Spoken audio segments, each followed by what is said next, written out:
Whenever you're fortunate enough to have a hit television series, odds are you're going to receive a little fan support.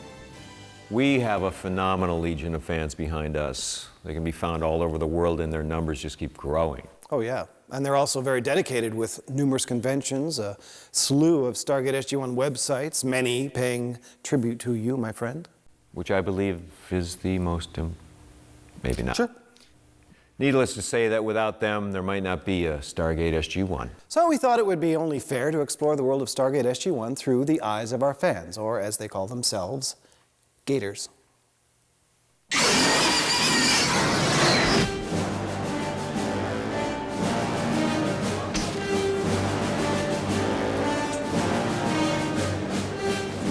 I want to say about one thing. When Jonathan and I first sold this show to Showtime with MGM, we went to dinner to celebrate, and we said, you know, we won't really know if we're successful until we have, you know, maybe a big convention or something. So, We love you, Amanda. Oh, thank you. Thank you very much. Our fans are so generous. Some of the things that people have come up to me and said. I had this one woman come up to me at a convention, and I will never, ever forget it. I was signing autographs, and she came up and she looked at me and she burst into tears. And she said, "You make me a better person." And I went, whoa. And she meant it from her heart. And I was like, I don't know how I've done that, but wow. Having a fantastic time. Christopher Judge was amazing. He was so funny, my God. And all the actors, I mean, they're so personable. They're amazing. You know, because you think you have these personalities on television, who knows what they're going to be in real life. And I think they're even more dynamic in person than they actually are on the television screen. They're just fantastic. How's everyone doing? The fans and their knowledge of the show and the knowledge of the characters and the particulars of the characters was really refreshing. And just the people and how nice they were, and the distances they traveled to get there was actually really overwhelming. But it was a great experience. Over the next 2 days, we will have members of the Jafar, the Gwawul, and the Toka. I enjoy meeting the fans of the show, and to tell you the honest truth, my appreciation of the gig has improved and grown since I have been doing conventions, because the fans mirror the show back to you. So you wind up learning a lot more about the shows by talking to the people who actually do watch them all, and believe me, people watch them all. My favorite episode? Upgrades. Cold Rhinoceros. 100 Days. Need. Fifth Race is a very good Yeah. one. 1969. Yeah. Singularity. The convention was an eye-opener. You walk into this convention and you see these people who are fanatical fans to the point where they create the wardrobe and show up, and they know everything about the show, and they're true fans. It's pretty amazing. That was great. It was fun. You know, it's a great crowd, a great group. We're kind of overwhelmed by the response. We didn't expect it to be this big. I had a wonderful time, and you get a chance to meet the fans, and it's amazing. And because they're sci-fi buffs, they're generally extremely bright people. As warm and as wonderful and as odd as anyone you encounter. You know, as a matter of fact, some of the people, probably half a dozen of the people who were in Australia flew to the one in Vancouver. So I found it fascinating. Stargate is huge in German. Stargate is klasse in Deutsch. I remember we were talking about the fans of the show, and he said, you know, some people actually think the Stargate is real. and I thought, okay, well, maybe there is an interesting story there about the whole world of conspiracy theories and people who think, you know, that there are aliens among us and things like that. A top-secret government program involving instantaneous travel to other solar systems by means of a device known as a Stargate. Sounds like a good idea for a TV show, if you're into that sort of thing. Colonel, let's not play games. If it isn't true, then why would you come all this way? Okay. The truth. There is a top-secret government program called Project Stargate. I knew it! But it has nothing to do with space travel. What does it have to do with? Magnets. What the hell is that supposed to mean? Nope. I've already said too much. When our show goes on the air, within Within 3 hours, there are 100, 200, 300 posts, all posing their opinions, all finding the holes, all saying they got this wrong, or the science was right in this, or the science was wrong in this. In the episode Tangent, where we had done one shot, where their ship crossed the sun and briefly occluded it and then went away. And it was a simple, elegant visual effects shot. Well, that garnered about 500 posts saying, if the ship was leaving the sun's orbit, then how could it possibly have crossed the path at 90 degrees?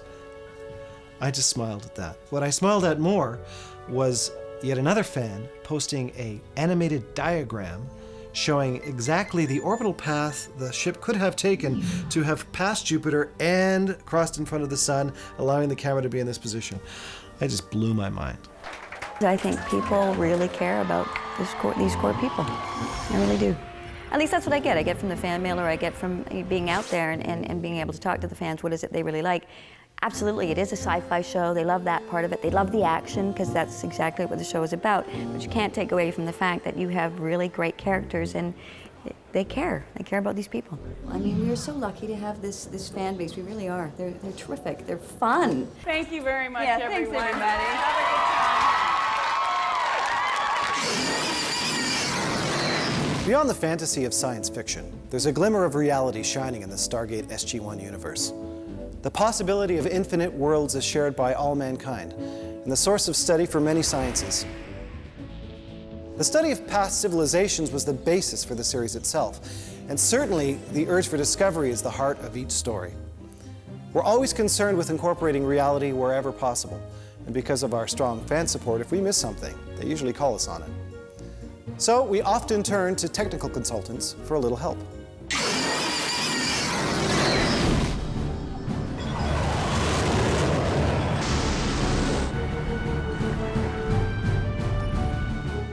Colonel? General? Major? General? Doctor? General? We gave them not only the access to the Cheyenne Mountain complex to shoot it, but give them background stories of all the characters, right down to what ribbons that they'd be wearing on their uniforms. We gave them the uniform regulations and hair advice and plot lines, relationship, appropriate military relationships, that kind of stuff. We give them all that information, and we do that for everybody. We read every script to make sure everything is done the way it would really be done in the Air Force. Well, with all due respect, Doctor, I would. It is appropriate to refer to a person by their rank, not their salutation.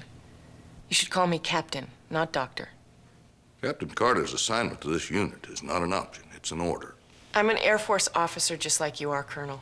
The Air Force Chief of Staff, General Michael Ryan, met with Hank Cohen, the president of MGM Television. They hit it off, and Hank Cohen invited him up to see the Stargate set, and decided that it would be a great idea that as long as he's going, why doesn't he, write him into the scene? Have you met General Ryan? Hello, Colonel. The General Ryan, Chief of Staff? That's right. Shouldn't there have been a memo or something?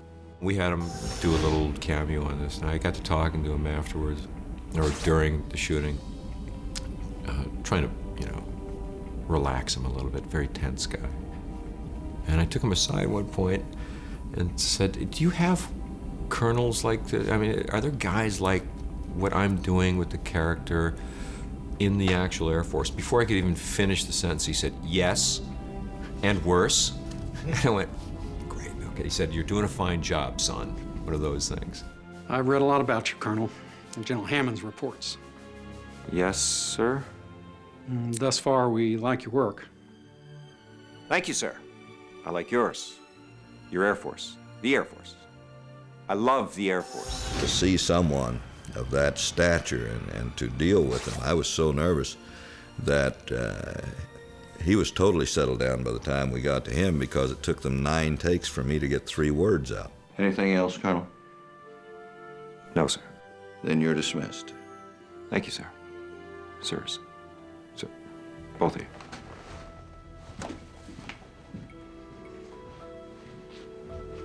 Got your hands full with that one, eh, George? This cast is some of the most professional actors. They really, really want to get it right.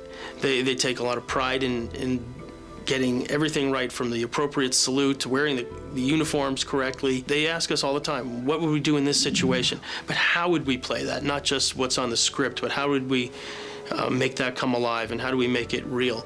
Cadet, I'd like to ask you a few questions. Answer honestly. Yes, ma'am. Who the hell do you think you are? Ma'am. Do you think you're better than we are? Do you think you're too good for the Air Force? No, ma'am. All those little rules and regulations, they don't really apply to you, right? I don't feel that way, ma'am. Oh, I think you do. And I think deep down you want to leave. Let me do you a favor. The door's open. Why don't you just quit and go home? No, ma'am. I won't quit. Good.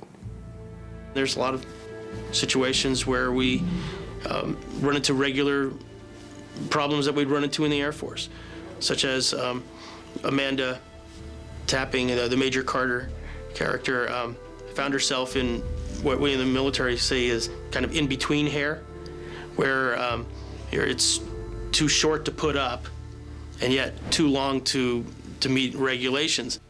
Nice hair. Air Force. I can't imagine that, going military. I had to study as much as I possibly could, and when I found out I had the role, I had 2 weeks basically to prepare.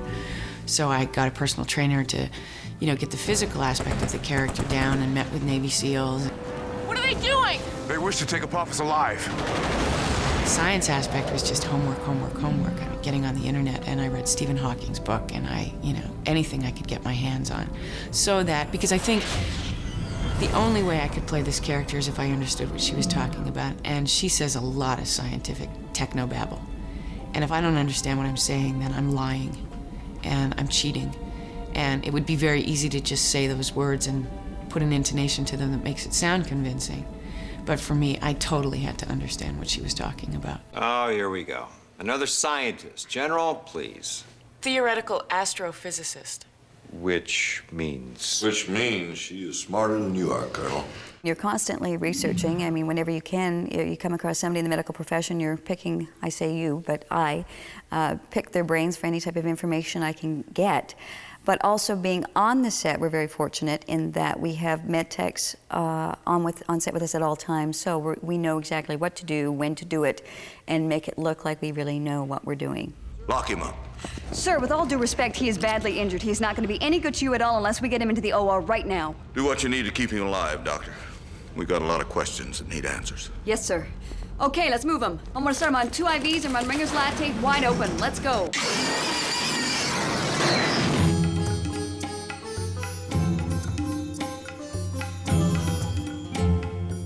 In terms of Egyptology and all kinds of mythology, not just Egyptian, we were fortunate because we had a woman on our staff named Catherine Powers, who was extremely well-versed in all things mythological. It was great because she also wrote several episodes of the show, and she would come running into our offices very excited because she had just read some new myth that lent itself very well to Stargate, and we would completely build episodes around it.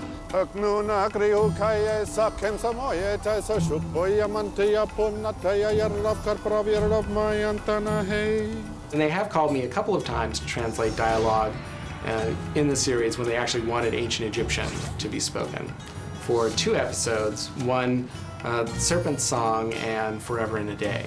I speak for Share, who can no longer speak for herself. I have spoken no lies nor acted with deceit. When I first was going to screen test for the role, I went to the Royal Ontario Museum and looked at the Egyptian, the Egyptian exhibit as if that was going to help me somehow. This line recurs several times. Domovetus vestul motabilum, conqueror of time. In this context, I'd say more like master of the uncertain past. You're a skilled linguist, Dr. Jackson? The terms that are used in the series and references to some practices and so on, it's kind of a blend of some things they've made up for the sake of the series and other things which derive from real ancient Egyptian practices. So some of the deities, Osiris, the god Ra, the goddess Isis, the wife of Osiris, and kind of fertility goddess, mother goddess figure, a powerful magical force in ancient Egypt. All these things come from real ancient Egyptian mythology. Make no mistake, Osiris will return. and the rivers of the earth will run red with blood.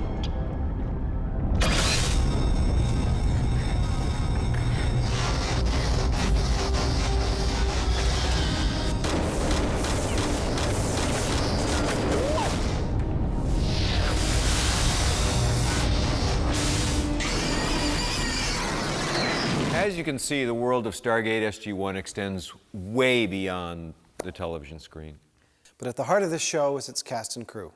From day one, we've been very fortunate to have established a strong sense of family on the set. It's part of what I feel makes Stargate SG-1 succeed. That and a good caterer. Arguably the most important aspect of television production. Life in general. Let's hear what the cast and crew have to say about working on Stargate SG-1.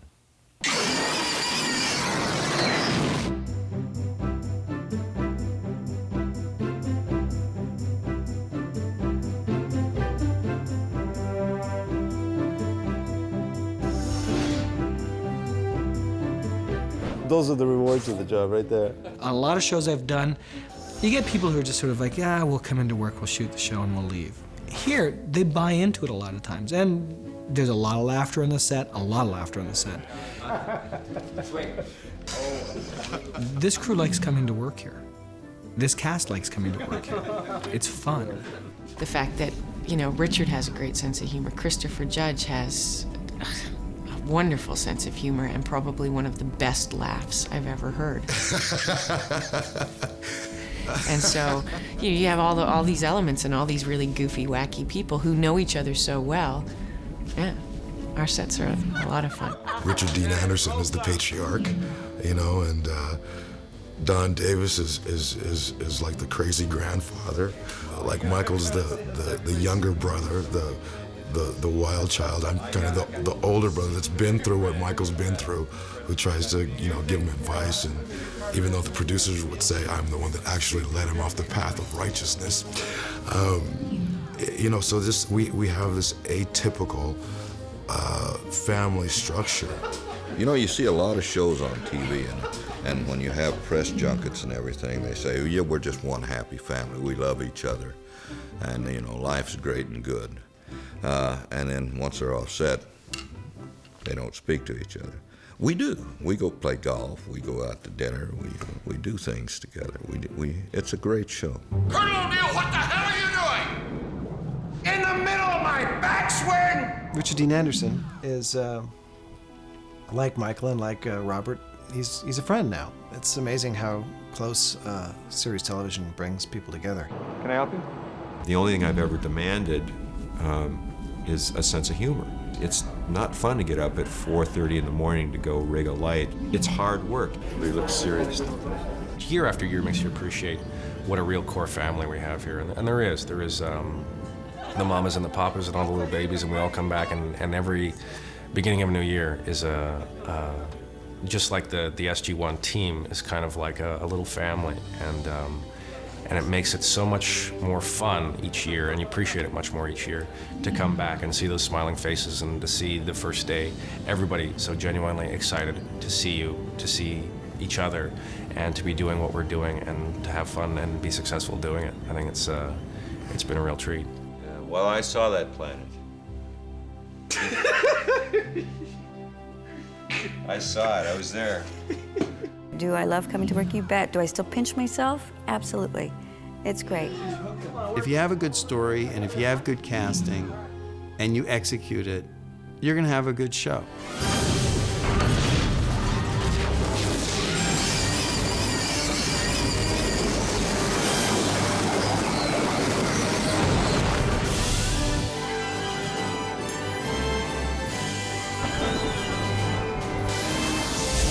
Well, it looks like our journey has come full circle. So it's fair to ask, what is it about Stargate SG-1 that makes it so popular and unique? Well, for one, it feeds upon our fascination to explore the unknown and seek out life in other parts of the universe. Oh, and what I love is we're not using spaceships to get there, we're using the Stargate. The human element is what's important. It's a great way to study ourselves, our society, all under the guise of science fiction. One thing's for sure. The adventures that exist beyond the Stargate are only limited by our imagination. So you can be sure there are a lot more worlds to encounter and many more stories to tell. Only if we get back to work. I'm Brad Wright. I'm Richard Dean Anderson. Thanks for joining us. Comedy reigns here at Stargate SG-1. Somewhere else in the building. We're not using giant spaceships to get there. We're using the Stargate. The human element is important. What? What did I do? Nothing. It's me. Come on, the cameras are rolling. Make it interesting. Do a director. Oh, really? do a director thing. Well, Rick, that was a wonderful performance. I haven't seen you act like that for a long time. Very natural.